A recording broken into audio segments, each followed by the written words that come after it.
Hey guys, welcome to our channel. If you like the video, तो please like and share, and don't forget to subscribe to our channel and comment down all of your questions and suggestions. Thank you.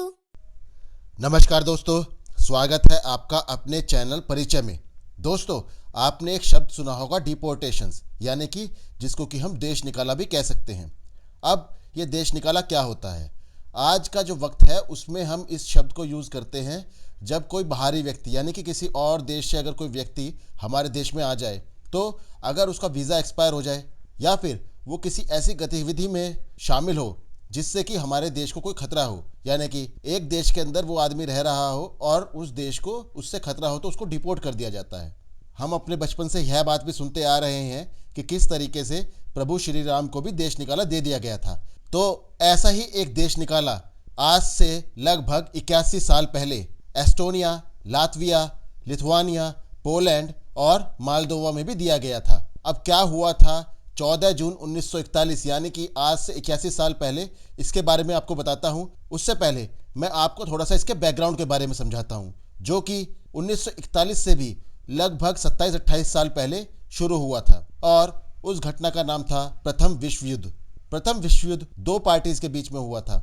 हालांकि इसमें बहुत सारे देश शामिल थे, लेकिन अगर देखा जाए तो इसमें दो ध्रुव शामिल थे। पहला था एक्सिस और दूसरा था अलाइड्स। एक्सिस जो था उसके अंदर जर्मनी, ऑस्ट्रिया, हंगरी और टर्की शामिल थे, जबकि जो अलाइड थे उसके अंदर ब्रिटेन, फ्रांस, इटली, रशिया और बाद में जाके अमेरिका भी शामिल हुआ। अब मैं आपको पूरा तो नहीं बताऊंगा इस बारे में, लेकिन अब ऐसा समझते हैं कि जब द्वितीय विश्व युद्ध 1914 में शुरू हुआ तो बहुत सारे देश इसमें आपस में लड़ने लगे। हालांकि इसमें शामिल होने वाले मूलतः यूरोपीय देश ही थे, लेकिन फिर बाद में यह एशिया, मिडिल ईस्ट और अफ्रीका में भी फैलता चला गया। 1917 आते आते रशिया के अंदर एक क्रांति हो गई, जिसमें कि जंग के कारण लोग भुखमरी का शिकार होने लगे। तो लेनिन के नेतृत्व में एक क्रांति ने जन्म लिया और इसमें जो जार होते थे, यानी कि जो राजा होते थे रशिया के अंदर, उनके साम्राज्य को पूरी तरीके से समाप्त कर दिया और रशिया के अंदर कम्युनिज्म आ गया। इसी के साथ रशिया प्रथम विश्व युद्ध से अलग भी हो गया और रशिया के पास जितने भी जर्मन युद्धबंदी थे उनको भी रशिया ने छोड़ दिया। खैर, आगे चलकर 1919 में प्रथम विश्व युद्ध खत्म हो गया, जिसमें कि एक्सिस ध्रुव की हार हो गई और साथ ही जर्मनी, रशिया, ऑस्ट्रिया और हंगरी, इन सब में से बहुत सारे हिस्से टूटकर नए देश बन गए। और अगर ऐसा कहा जाए कि इस दौरान दुनिया पूरी तरीके से रीस्ट्रक्चर्ड हो गई, तो यह कहना भी बिल्कुल गलत नहीं होगा।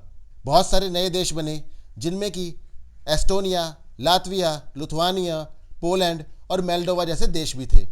और मूलतः यह देश एक्सिस देशों के हिस्से को ही तोड़कर बनाए गए थे। अब 1919 से चलते हैं 1941 की तरफ, यानी कि द्वितीय विश्व युद्ध की तरफ। जैसे कि मैंने आपको अपने पहले वीडियोस में भी बताया कि शुरुआत में द्वितीय विश्व युद्ध में रशिया और जर्मनी एक ही तरफ थे, यानी कि वो युद्ध में एक दूसरे की ही मदद कर रहे थे। और एक तरफ से जहां पोलैंड के ऊपर रशिया ने हमला कर दिया था, वहीं दूसरी तरफ से जर्मनी ने पोलैंड के ऊपर हमला कर दिया था। इसमें रशिया और जर्मनी की जो सोच थी वो थी प्रथम विश्व युद्ध के दौरान अपना जो हिस्सा उन्होंने खो दिया था उसको वापस लेने की। और मैंने आपको पहले अपने वीडियोज़ में भी यह बताया है कि जर्मनी ने एक ऐसी गलती कर दी थी जिसकी वजह से उसको आगे चलकर द्वितीय विश्व युद्ध में हार का सामना करना पड़ा।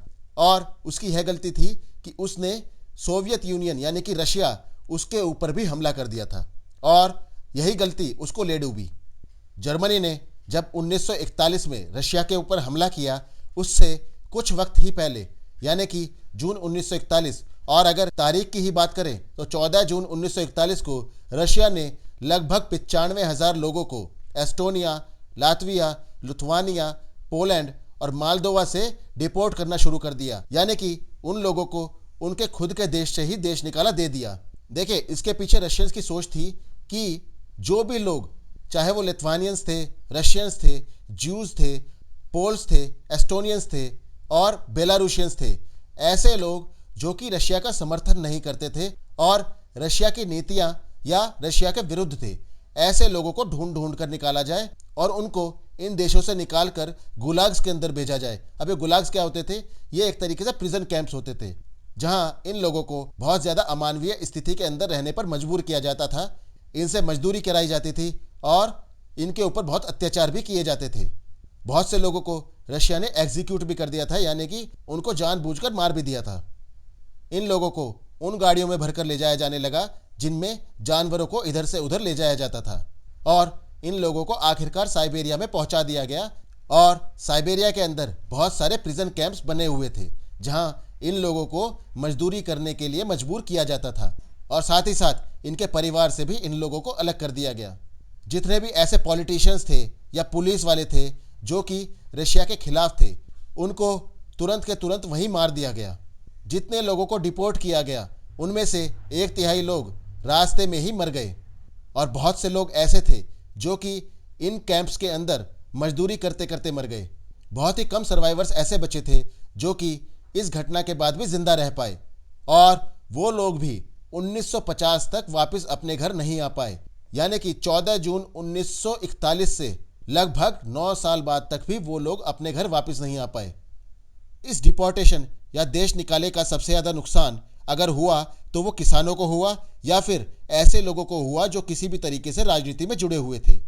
इसका कारण था कि रशिया चाहता था ज़मीन, तो ऐसे लोगों से ज़मीन छीनना बहुत आसान था जिनके पास ज़मीन थी, यानी कि किसान। तो रशिया ने इन लोगों को डिपोर्ट करना शुरू कर दिया और इनकी ज़मीन के ऊपर अधिकार करना शुरू कर दिया। वहीं ऐसे लोग जो राजनीति से जुड़े हुए थे, इन लोगों को भी अपने रास्ते से हटाना बहुत ज़रूरी था, क्योंकि ये लोग जनता के अंदर विद्रोह की भावना पैदा कर सकते थे। तो इन लोगों को भी रशिया ने मारना शुरू कर दिया। दोस्तों, मैं रशिया बार बार इसलिए बोल रहा हूँ क्योंकि हमें रशिया कहने से ये समझ में आता है कि कौन सा देश यह सब कुछ कर रहा था। हालांकि अगर उस वक्त की बात करें तो हम उसको सोवियत यूनियन के नाम से जानते थे।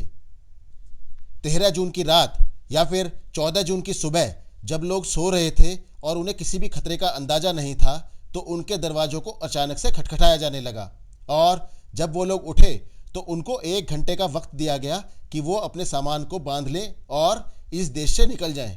लोगों को इतना वक्त भी नहीं मिला था कि वो अपने साथ कुछ भी ले जा पाएं, और उनको यह भी बता दिया गया था कि जो भी उनकी प्रॉपर्टी थी या घर थे या ज़मीन थी, अब उनके ऊपर उनका कोई हक नहीं है और अब उसके ऊपर सरकार का पूरा कब्जा है। जैसा कि मैंने आपको बताया कि उनको ऐसी ट्रेन्स के अंदर भरा गया जिन ट्रेन से पशुओं को इधर से उधर ले जाया जाता था। और दोस्तों, यह जो यात्रा थी उनके देश से लेकर साइबेरिया तक ले जाने की, यह कोई 2-4 दिन की यात्रा नहीं थी। इसमें कई बार हफ्ते और यहाँ तक कि महीनों तक का वक्त लगा। और दोस्तों, विडंबना देखिए कि उस वक्त लातविया के अंदर जितने भी न्यूज़पेपर छपते थे उनके अंदर इस घटना का कोई भी जिक्र नहीं किया गया, क्योंकि ऐसे लोग या ऐसे न्यूज़पेपर्स पूरे तरीके से सोवियत यूनियन के समर्थन में थे।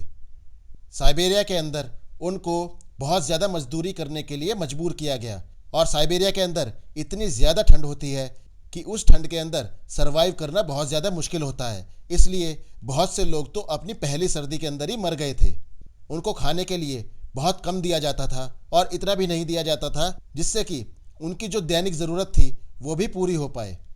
हर साल 14 जून को लातविया के अंदर इन लोगों की याद में मनाया जाता है।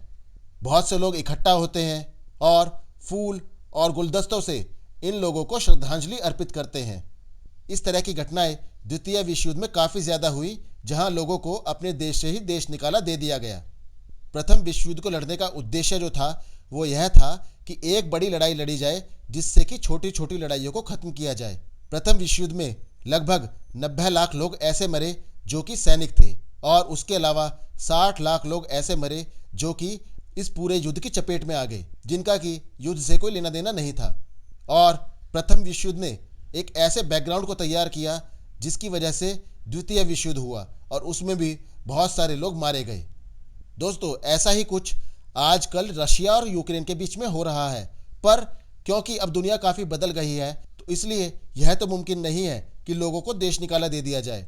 लेकिन आजकल की दुनिया में अगर हम इसको किसी चीज़ से कंपेयर करें तो मैं इसको कंपेयर करूंगा रेफ्यूजीज से, जहां लोगों को उनके देश से निकाला तो नहीं जाता, पर उनको इस कदर मजबूर कर दिया जाता है कि वो लोग अपना देश ही छोड़ने के लिए तैयार हो जाते हैं, क्योंकि उनकी परिस्थितियां अपने देश के अंदर इतनी ख़राब हो जाती हैं कि वो लोग सर्वाइव करने के लिए, यानी कि किसी तरह से अपनी जान बचाने के लिए दूसरे देशों के अंदर शरण लेते हैं। प्रथम विश्व युद्ध में दुनिया का नक्शा पूरी तरह से बदला, और उसके बाद जब सोवियत यूनियन का बंटवारा हुआ तो फिर दोबारा से दुनिया का एक नया नक्शा बदला, और कुछ ऐसे नए देशों ने जन्म लिया जो कि उससे पहले इस दुनिया में नहीं थे। आज जो रशिया और यूक्रेन के बीच में हो रहा है, यह भी द्वितीय विश्व युद्ध से मिलता जुलता ही है। हालांकि यह घटना इस तरीके से आगे नहीं बढ़ी, लेकिन जब यह युद्ध शुरू हुआ था तो लोगों को खतरा था कि कहीं आगे चलकर यह थर्ड वर्ल्ड वॉर में ना बदल जाए। दोस्तों, यह था मेरा आज का वीडियो 14 जून 1941 यानी आज ही के दिन रशिया द्वारा लगभग 1 लाख लोगों को उन्हीं के देश से देश निकाला दिए जाने के बारे में। उम्मीद करता हूं दोस्तों कि आपको मेरा यह वीडियो पसंद आएगा। अगर आपको मेरा कंटेंट पसंद आ रहा है तो प्लीज़ लाइक, शेयर और सब्सक्राइब करना ना भूलें। मैं कल फिर एक नया वीडियो लेकर आप सबसे मिलता हूं। तब तक के लिए धन्यवाद। Thank you very much.